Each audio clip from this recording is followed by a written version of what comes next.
Welcome back. As I mentioned, we have Paul Colacchio here, who is here on behalf of RadNet. Well, welcome. Nice to see you again. Thank you, Lisa. It's good to have you. And you know what? You are a prostate cancer survivor. Yes, ma'am. And I know we had you on a while ago to talk about that. Yep. But here we are. I think it's been maybe 6 months to a year that you've been back. And here we are in September. Yes. Tell me a little bit about why September is so important. September is Prostate Cancer Awareness Month, and a lot of people don't know that. They know that October is Breast Cancer Awareness Month, but we don't do anything about prostate cancer. It's pretty much hidden, and I think men feel shame when they think of the word prostate cancer. Right, right. Now, interestingly, though, November does highlight that as well. So what would be the difference? Well, September only focuses on prostate. November is Men's Awareness Month. Okay, just for all health. Yes, yeah, okay. Lung, cardiac, prostate. Okay. So now let's talk about your diagnosis. Yes. How did that come about? It'll be 4 years in October since my diagnosis. Okay. And I was urinating a lot, and I didn't think it was that unusual, but then at night I was up all night. And I went to my doctor and he said, well, you're aging. And I said, well, I'm just in my early 50s. So it's not that old. No, but he said, you know what, it happens, your body changes. And we let it go for about 6 months. I went back and asked for an order for a prostate MRI.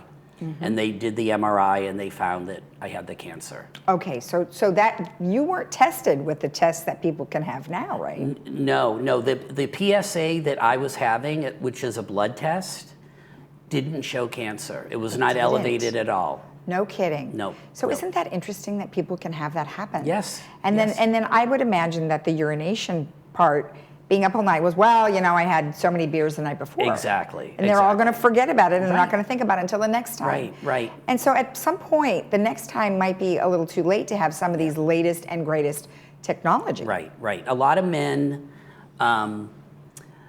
really just try to ignore it. And the thing is early detection is key. More men are dying now from prostate cancer than women of breast cancer. No kidding. Yes. Oh no. When did that go up?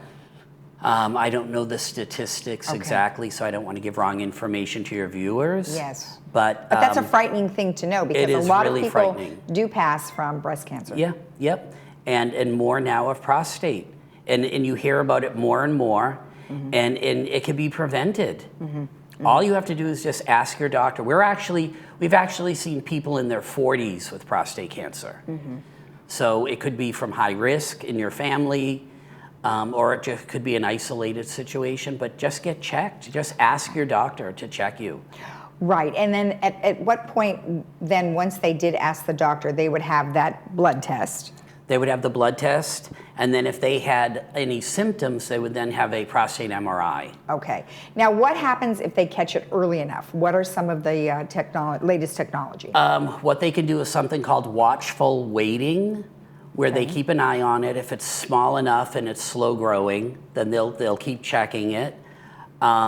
If they feel that it's something that should be addressed immediately, there are options. There's radiation, there's chemotherapy, there's immunotherapy, there is surgery, and then there's also the new Tulsa program. And I believe a patient was on recently. We just talked to Doug, and he couldn't be happier. I mean, he said it was, there was just a little bit of recovery time. He was back doing all the greatest stuff, and he said he really didn't feel much effect. No. That's wonderful. When you have surgery, there's a little bit of a downtime, and you have a catheter for about a week to 2 weeks.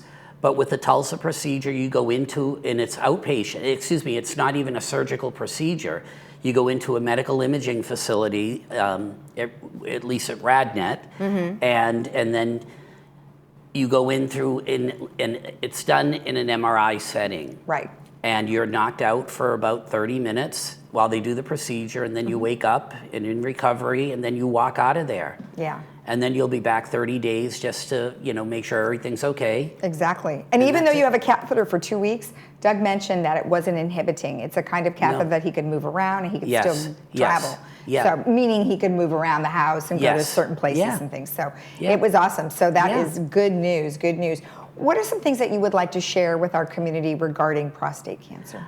I really would like men to rally together and champion for prostate cancer, because you know what? It affects all of us. And safely to say 50 years and up, and it doesn't matter when you get it, but we should talk about it. We should do something about it, because it's really becoming an issue. Wow, and of course you would know, because obviously you went through it, and you also work with RadNet. Yes. So you're seeing it firsthand. Yes. I know RadNet is expanding into the Arizona area as well. Are you doing any other expansions here in California?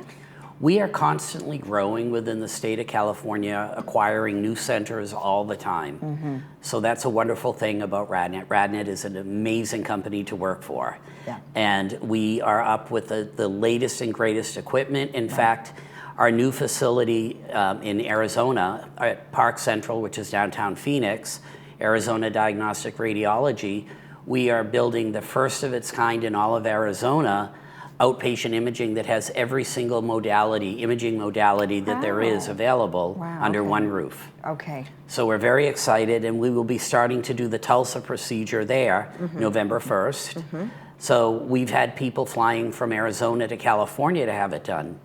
So now they'll be able to just do it right in Arizona, and it's very exciting. That is very great. Exciting. Well, congratulations to you, and also to RadNet. Thank you. Wonderful. Thank you. Thanks for your time.